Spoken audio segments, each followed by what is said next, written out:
A nossa viagem matemática começou no deserto do Egito.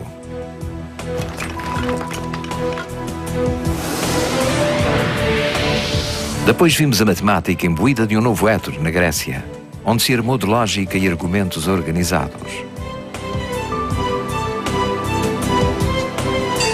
E a invenção do zero na Índia alterou de seguida todo o espírito humano.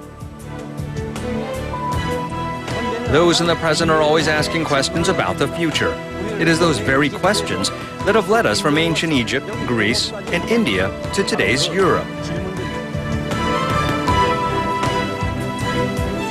A última etapa da nossa viagem refere-se a duas perguntas que nos foram colocadas. Uma tem a ver com números e a outra é sobre geometria.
Em 1962, a vida de um rapaz mudou nesta pequena biblioteca.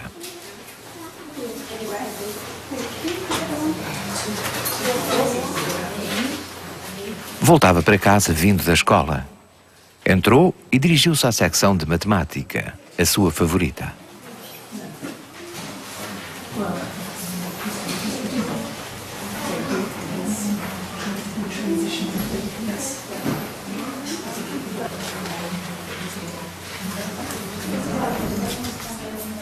Enquanto lia os vários títulos, encontrou este livro, intitulado O Último Problema.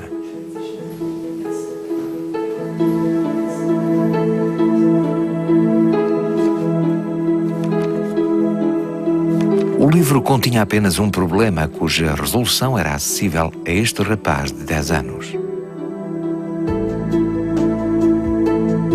Ficou intrigado pelo facto de não ter sido possível solucioná-lo durante 3 séculos.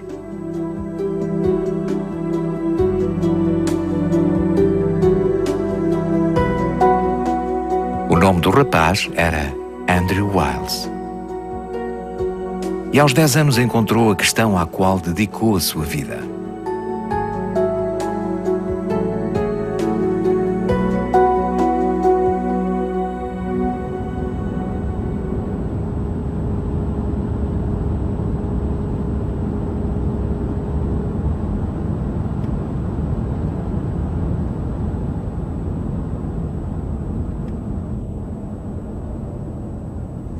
It typically takes a few minutes to solve most problems you find in a math textbook. But some problems can take a few hundred years. The headache they give us is what makes them so captivating. The mathematical challenge taken on by that British boy was offered by a French mathematician 3.5 centuries ago.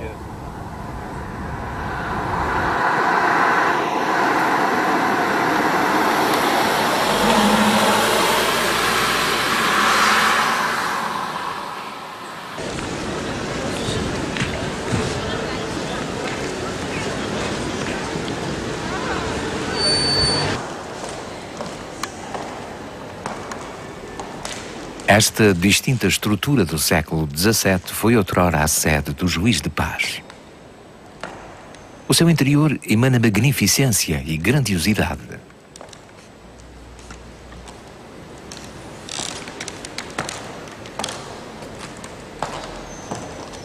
Cá está, eis quem propôs o desafio matemático. Pierre de Fermat, era o juiz presidente deste tribunal.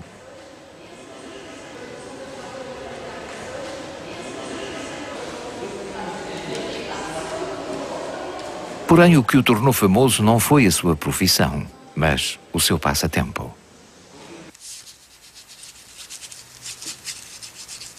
Ele era fascinado por matemática.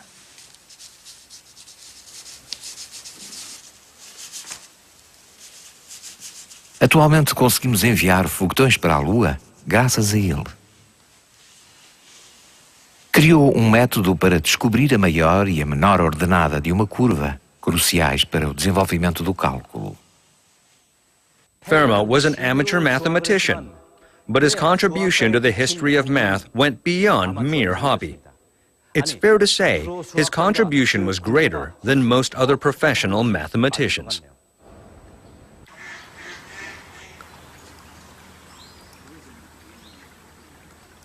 Pierre de Fermat andava sempre com um livro chamado Aritmética, escrito por Diofanto de Alexandria.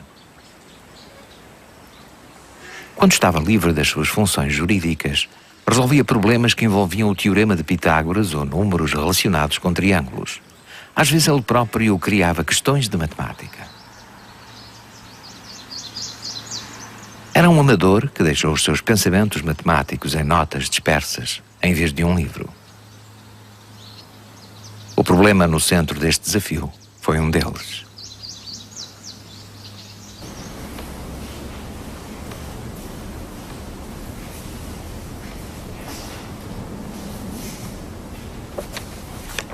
Na Biblioteca Pública de Toulouse encontramos a cópia de Aritmética que pertencia a Fermat.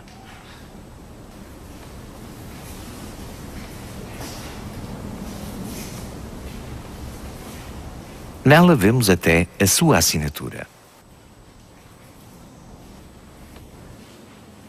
This is the edition of Arithmetica Fermat carried. It was published in 1575. Fermat left a message like this in the margin of the 8th problem, in chapter 2.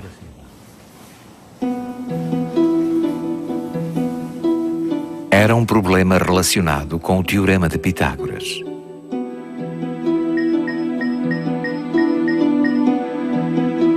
Este teorema afirma que a soma do quadrado do lado A e do quadrado do lado B é igual ao quadrado do lado C.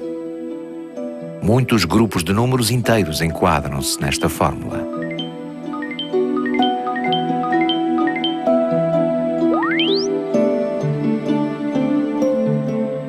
Fermat limitou-se a alterar os expoentes da questão. Que números inteiros se enquadrariam nesta fórmula? Fermat disse que nenhum maior do que 2. Qualquer expoente igual ou superior a 3 originaria a mesma conclusão.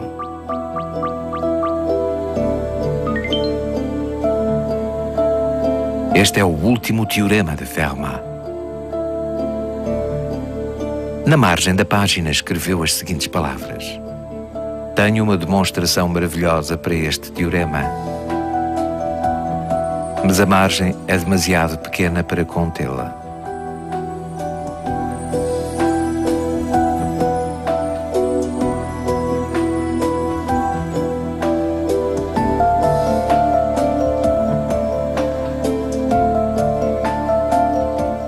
Esta declaração fez com que os matemáticos de todo o mundo não perdessem a oportunidade de demonstrar o seu teorema.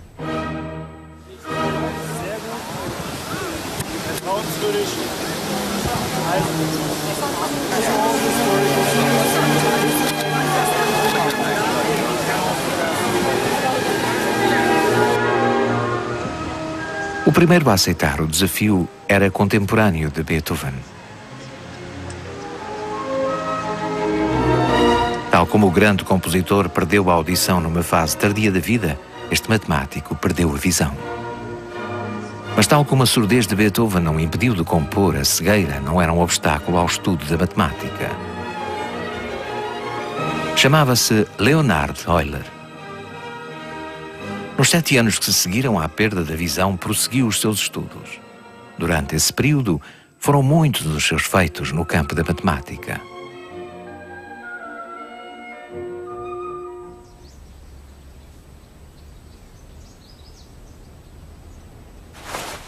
Na juventude, Euler aceitou o desafio de provar o último teorema de Fermat.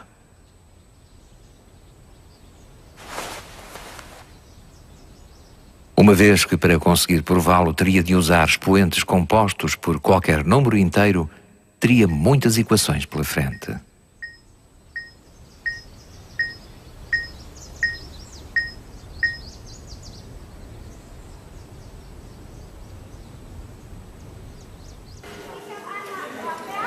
Os expoentes no último teorema de Fermat são números naturais, e estes têm certas características. Almost every natural number is composed of prime numbers or their multiples. That means every natural number can be factored into prime numbers themselves. The word prime suggests that these numbers are first in importance. Their role in math as building blocks suggests that's true.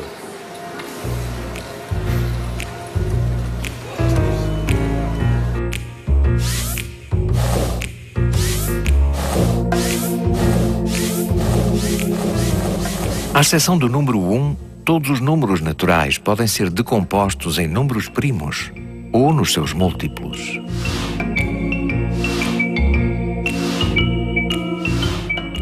Talvez os números primos sejam a chave para demonstrar o último teorema de Fermat.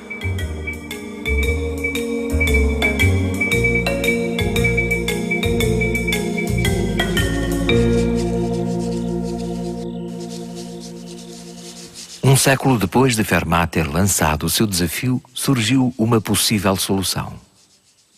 Euler tentou a equação utilizando 3 como n, o expoente. De modo a prosseguir com a investigação, concebeu um novo tipo de números. Ou seja, números imaginários.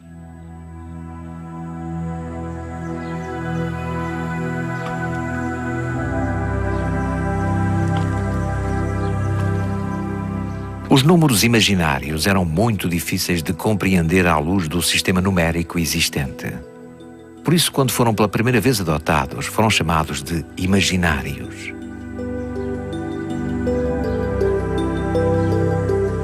Para alcançar os números imaginários, era necessário uma nova perspectiva. Imaginemos uma pessoa que possui terreno com uma área de 1600. Mas perde uma área de 3.200 devido a dívidas.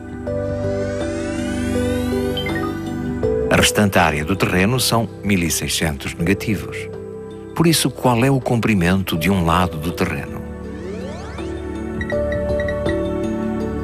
Não é certamente 40. Também não pode ser 40 negativos.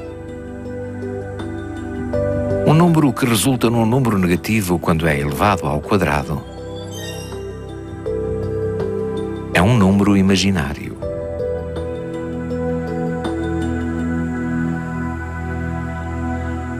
Usando números imaginários, Euler fez a demonstração com n igual a 3 e depois a 5.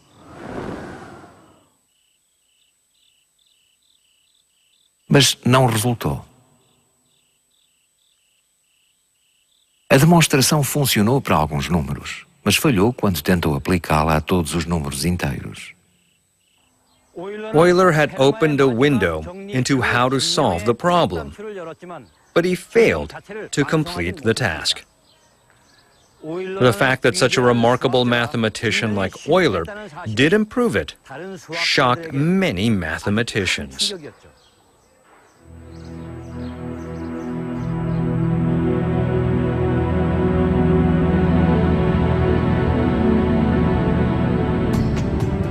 O problema parecia uma maldição. Mas atraiu cada vez mais matemáticos.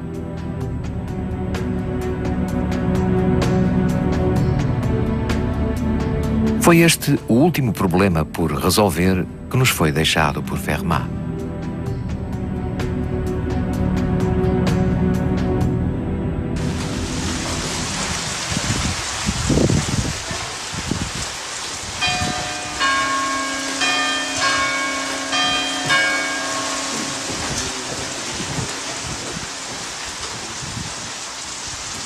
Já passaram 3 séculos desde que Fermat propôs o desafio.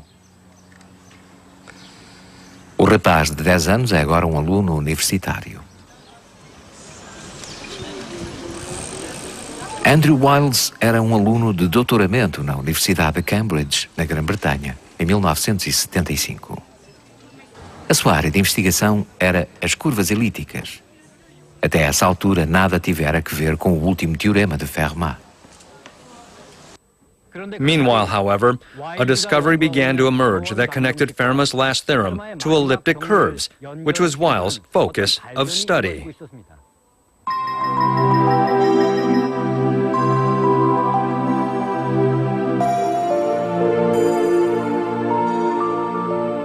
A equação que define as curvas elípticas é única.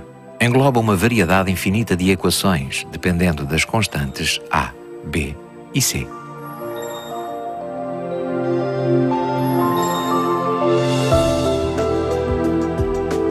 Entretanto, os matemáticos japoneses Yotaka Taniyama e Goro Shimura introduziram uma arrojada nova ideia no Congresso Internacional de Matemática que teve lugar em Tóquio, em 1955. Afirmava que toda a equação elíptica se transforma em formas modulares.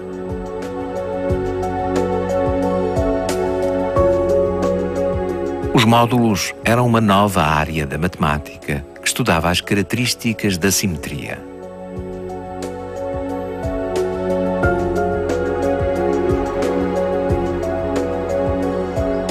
A conclusão de Shimura operou uma revolução no último teorema de Fermat, que se julgava impossível de resolver.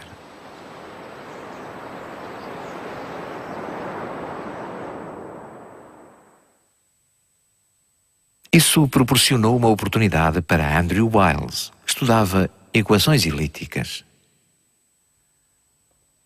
One day, Andrew Wiles disappeared from the academic world. For quite some time, nobody saw him. But after 7 years, he suddenly showed up at a conference held here in Cambridge.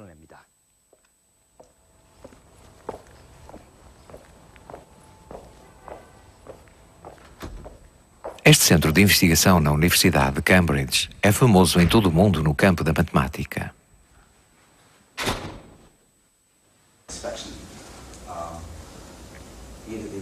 É onde se debatem as mais recentes questões matemáticas. Non-attenuated ray transform to get an inversion formula for the ATRT.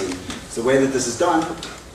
Estudiosos de renome mundial reúnem-se aqui para conduzirem um seminário sobre novas e atuais questões da sua escolha. Foi aqui que Andrew Wiles reapareceu subitamente, passados 7 anos, e apresentou o resultado da sua investigação.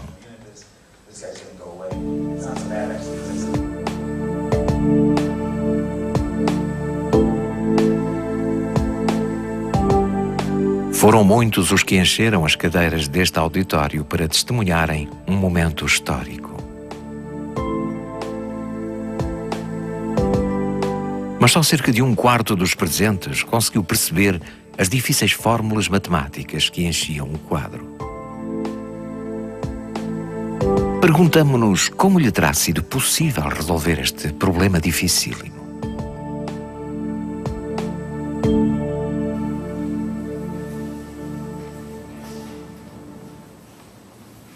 Mas Andrew Wiles abordou o problema de uma forma extremamente singular. There are no natural numbers that work with Fermat's last theorem. But Wiles' proof begins with a hypothesis that there are indeed such natural numbers.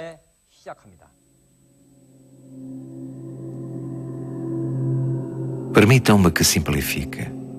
Suponhamos que a teoria de Fermat estava errada. Neste caso, teríamos uma equação com este aspecto. Se a transformarmos um pouco, ficamos com uma equação elíptica. O último teorema de Fermat tornou-se uma equação elíptica. E toda a equação elíptica pode ser transformada em formas modulares. Isto é conhecido como a conjetura Taniyama-Shimura. Esta equação obtém-se partindo do princípio de que o último teorema de Fermat está errado. Logo, esta equação não existe. Se a conjetura estiver correta, não pode ser transformada em módulos.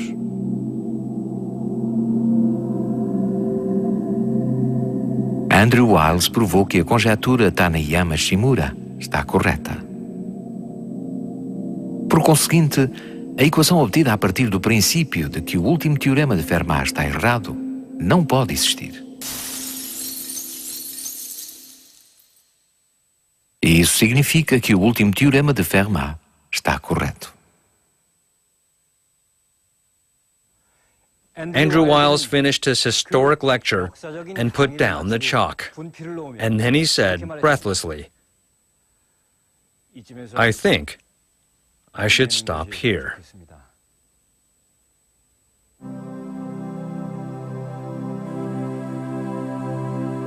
O auditório irrompeu em aplausos. O seu sonho idealizado na biblioteca de uma pequena cidade quando tinha apenas 10 anos realizava-se finalmente.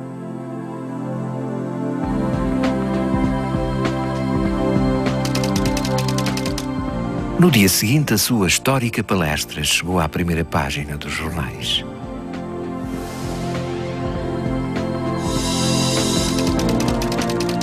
Era um caso raro para os matemáticos ou para os conceitos que estudam.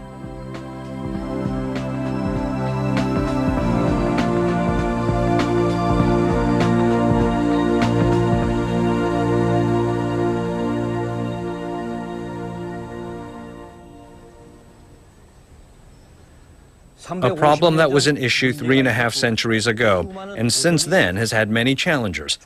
Their failures only led to more frustration, which propelled math further forward and helped develop the field. But now, it's time to introduce ourselves to a second problem. It's about space and the universe in which we live.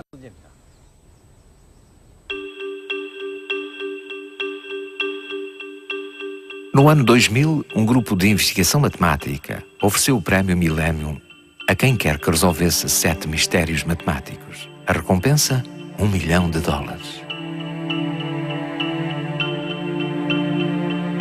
Nos 3 anos seguintes, um matemático russo resolveu um desses enigmas matemáticos, mas no fim recusou o prémio.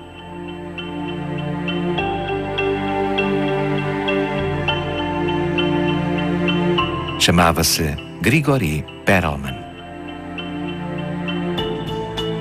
Quando lhe perguntaram por que recusou o prémio, eis o que terá respondido.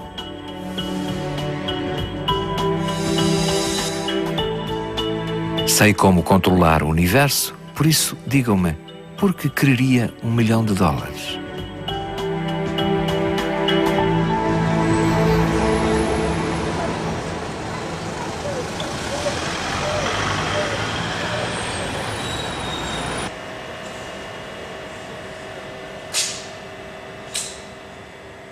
Este instituto tem o nome de um matemático do século XIX.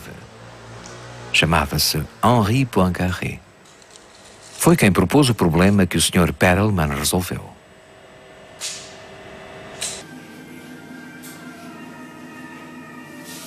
O instituto é dirigido por alguém famoso.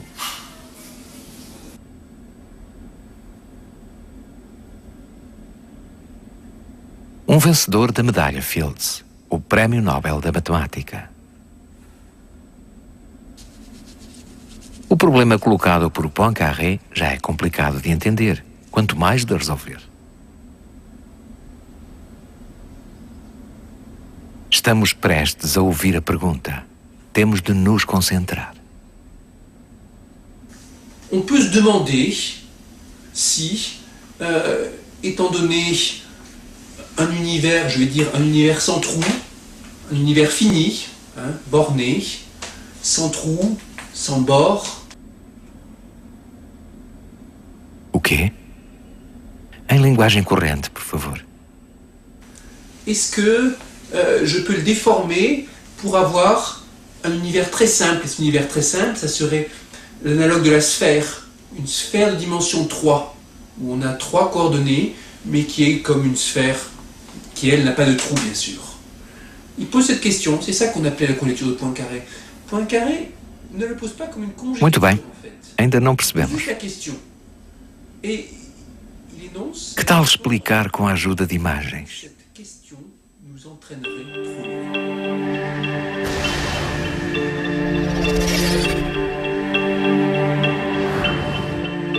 Imagine-se que um foguetão é lançado para o espaço com uma corda a prendê-lo à Terra.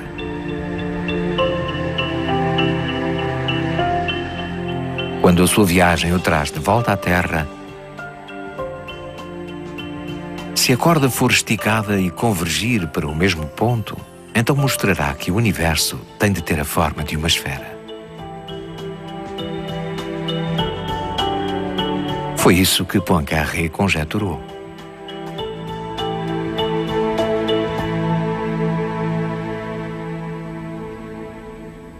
Henri Poincaré era um notável matemático para o seu tempo. Revelava uma intuição que lhe permitia chegar à solução de problemas sem ter de demonstrá-los. A conjetura de Poincaré foi uma das questões propostas sem demonstração. Il pose juste la question. Et il énonce la question et après il dit « Mais cette question nous entraînerait trop loin. » Et l'article s'arrête là. E tinha razão. Este problema levou-nos para muito longe.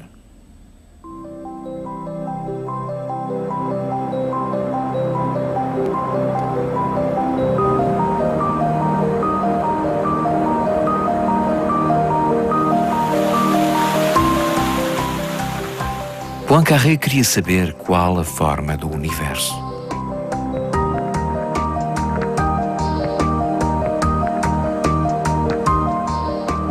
Sentado à secretária, pôs-se simplesmente a adivinhar.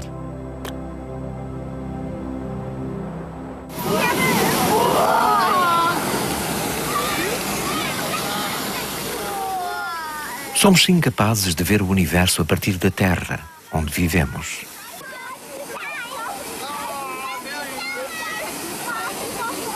Mas conseguimos ver o aspecto das bolas de sabão.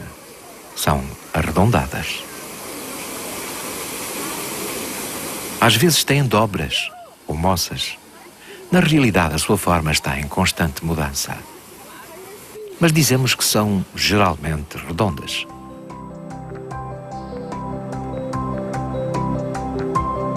Bolas de sabão a dançar na atmosfera dão-nos uma pista para entendermos a conjetura de Poincaré.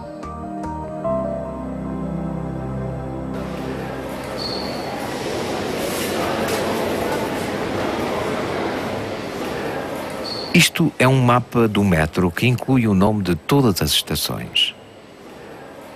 Não tem na realidade o aspecto do verdadeiro traçado do terreno. Todavia, conseguimos usá-lo para chegar ao nosso destino. Isto pode não parecer particularmente espantoso, mas é obra de um matemático. Viveu no século XVIII. Vamos ao seu encontro?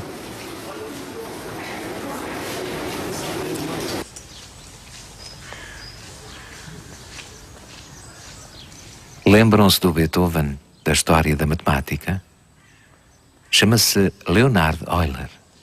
Vemo-lo aqui concentrado num famoso enigma.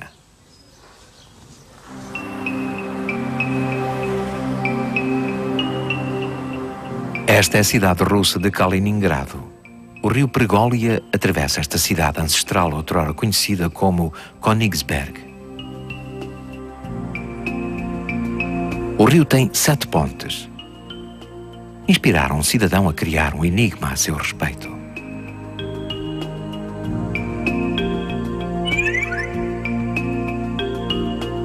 Poder-se-á atravessar todas as 7 pontes de Königsberg sem se atravessar a mesma ponte 2 vezes? A questão prendia-se com aquilo que atualmente se chama caminho euleriano. Muita gente aceitou o desafio, mas ninguém teve êxito. Isto tornou o enigma ainda mais famoso.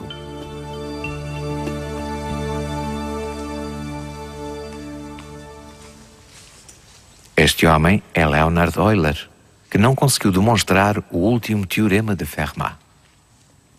Este gênio matemático não conseguiu encontrar uma resposta para o enigma. Porque não havia resposta. Não havia uma forma de atravessar todas as pontes percorrendo cada uma apenas uma vez. Como terá Euler sabido que era impossível?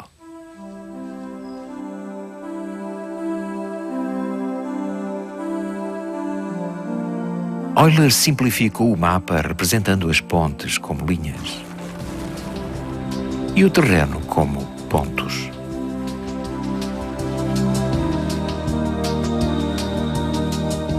A questão tornou-se assim muito mais clara. Aqui estabeleceu as regras de um caminho euleriano. Cada ponto terá um número par de linhas a partir de si, ou apenas 2 pontos terão um número ímpar de linhas a partir de si. 4 pontos têm linhas com número ímpar. Por outras palavras, é impossível atravessar todas as pontes percorrendo cada uma apenas uma vez. O real traçado do terreno não importa. Euler viu a ligação entre as linhas e os pontos neste cenário.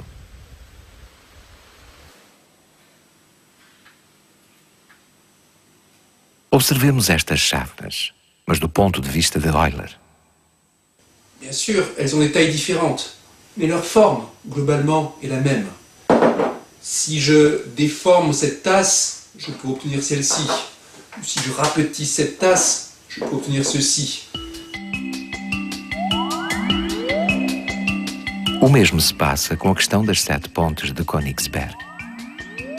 A essência dos objetos não se altera quando são alargados ou encolhidos. Mas e se os cortarmos? Ou se neles fizermos um buraco, então a sua essência muda. Et bien cet objet, on ne pourra jamais l'obtenir comme déformation de ceci. Ces deux objets sont vraiment différents. Si je déforme cette tasse, je n'obtiendrai jamais le gumbox. Pourquoi? Parce que la tasse a un trou, une anse, et le gumbox n'en a pas. Je peux déformer cette tasse de 1000 manières, il y aura toujours un trou. Et donc le topologiste sait que cette forme et cette forme sont des formes différentes.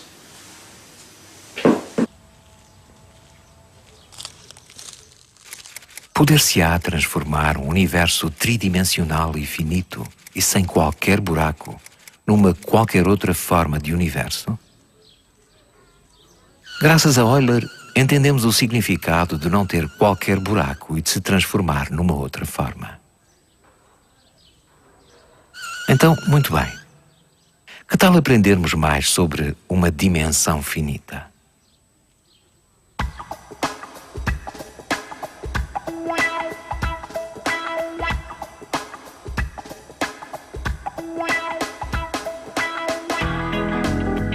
Por vezes referimos-nos a quem se comporta de forma estranha como vivendo noutra dimensão. Mas, da perspectiva das dimensões matemáticas, o mundo parece, de facto, muito diferente.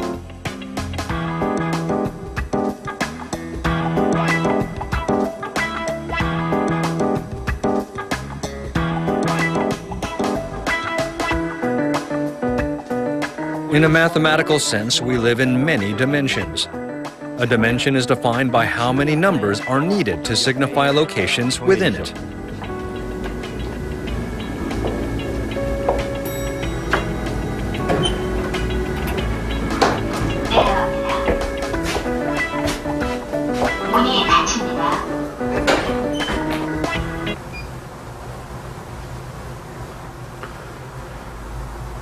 A dimension defined by just one number. We would call that one-dimensional. We use just the number 5 to go up to the 5th floor.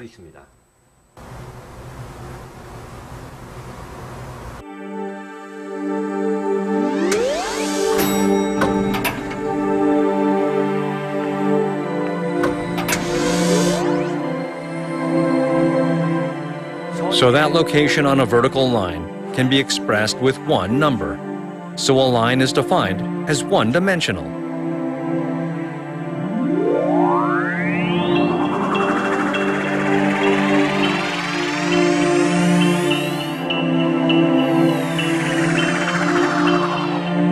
The surface of the Earth on which we live is two-dimensional.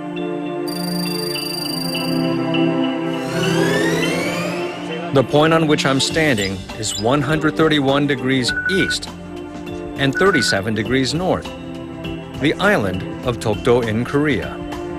With just 131 and 37, I can explain to you precisely where I am.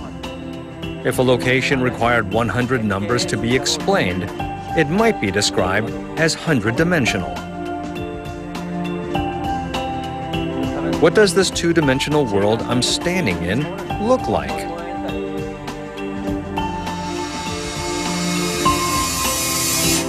It's flat, isn't it? Is there any other two-dimensional world that would look different?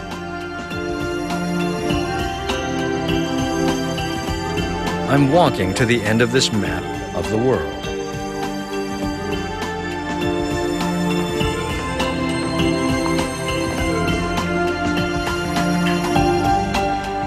What happens if I take one more step?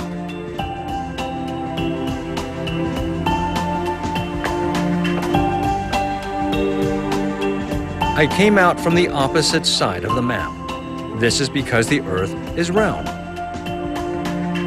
When you depart from any point on the Earth, you can still come back to the original spot.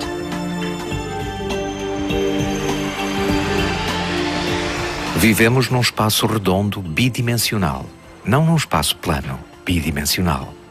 Mas há espaços bidimensionais com formas diferentes. Que tal seguirmos este navio?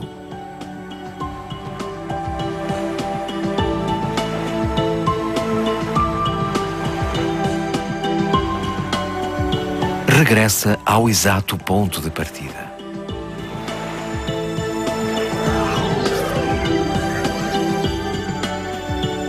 Mas e se a Terra tivesse este aspecto? Mesmo que o navio navegue num objeto com forma de donut, regressará ao ponto de partida. A Terra e um donut têm naturezas distintas.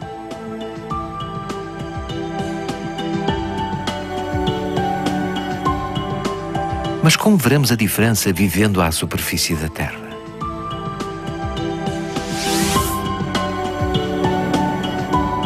Imagine-se que o barco navega amarrado a uma corda. Quando regressa, estica-se bem a corda.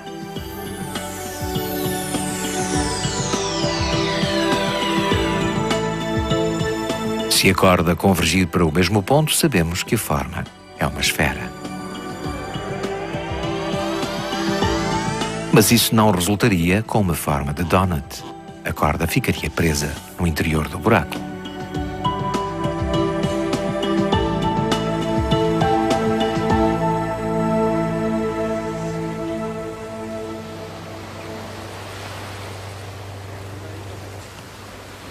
A conjetura de Poincaré estimula os intelectuais da atualidade que desejam explorar mundos desconhecidos.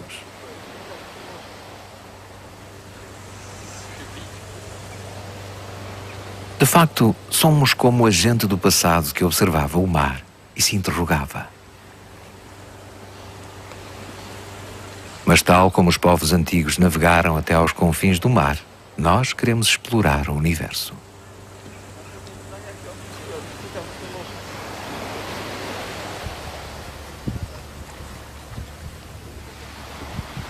Os exploradores do passado que nunca tinham visto uma terra esférica navegaram à mesma, corajosamente, à volta da superfície do planeta porque havia quem conjeturasse que era redondo. Henri Poincaré foi capaz de conjeturar a forma do universo sem, contudo, explorá-lo. Que tal lançarmos o nosso próprio meio de navegação? A superfície da Terra é bidimensional, mas o universo é tridimensional. A nossa nave especial é lançada no universo tridimensional amarrada a uma corda.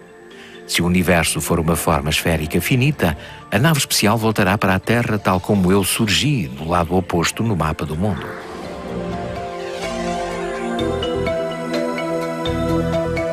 Agora esticamos bem a corda.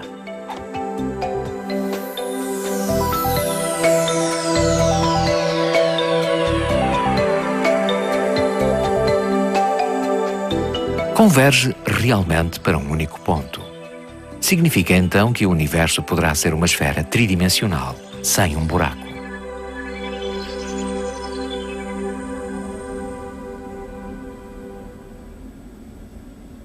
Poder-se-á transformar um universo tridimensional e finito e sem qualquer buraco numa qualquer outra forma de universo? Agora podemos entender a conjetura do Poincaré. Henri Poincaré tentou traçar um mapa do universo no século XIX.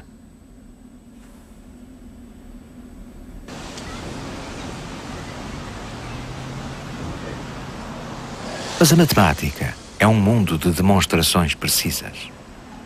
Sem tais demonstrações, a conjetura de Poincaré é um mero palpite.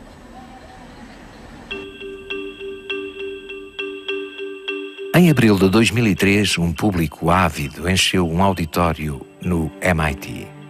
Estavam lá para assistir a uma palestra do matemático russo Grigori Perelman.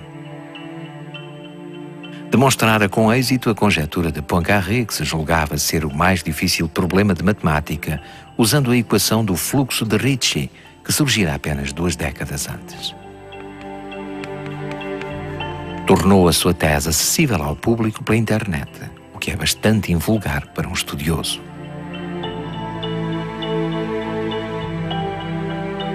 Recusou dar qualquer tipo de entrevistas a jornalistas. Rejeitou ofertas de emprego e até o prémio de $1 milhão. Limitou-se a regressar a casa, em São Petersburgo, na Rússia.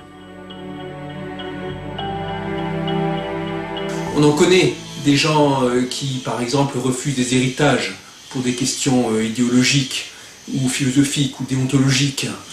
C'est pas tellement ça qui est remarquable. Moi, ce que je trouve exceptionnel et qui est unique, c'est le fait que Perelman ait réussi, au bout de 7 années de travail solitaire, il a vu plus loin que tous les autres. C'est ça, le vrai miracle Perelman, ce qu'il faut retenir.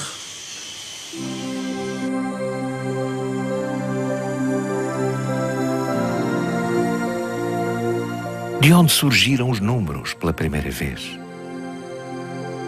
Foi com essa pergunta que iniciámos a nossa viagem. E foi ela que nos trouxe ao ponto de considerarmos a forma do universo.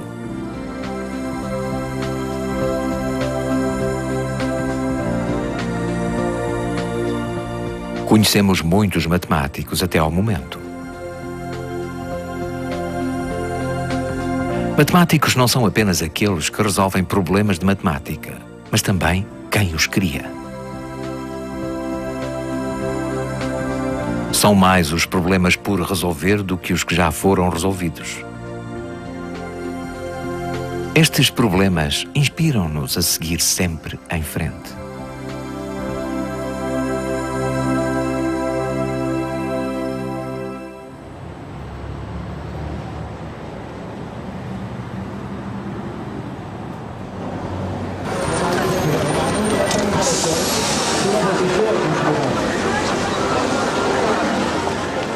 Agora regresso a casa, depois de viajar pelo Egito, Grécia, Índia e Europa.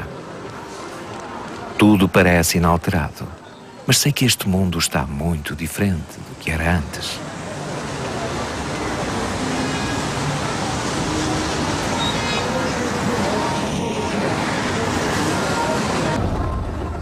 This was a very long journey. I truly had an incredible time, and I wonder how you feel. Do you see now that as long as civilization remains, math will be one of its most important pillars?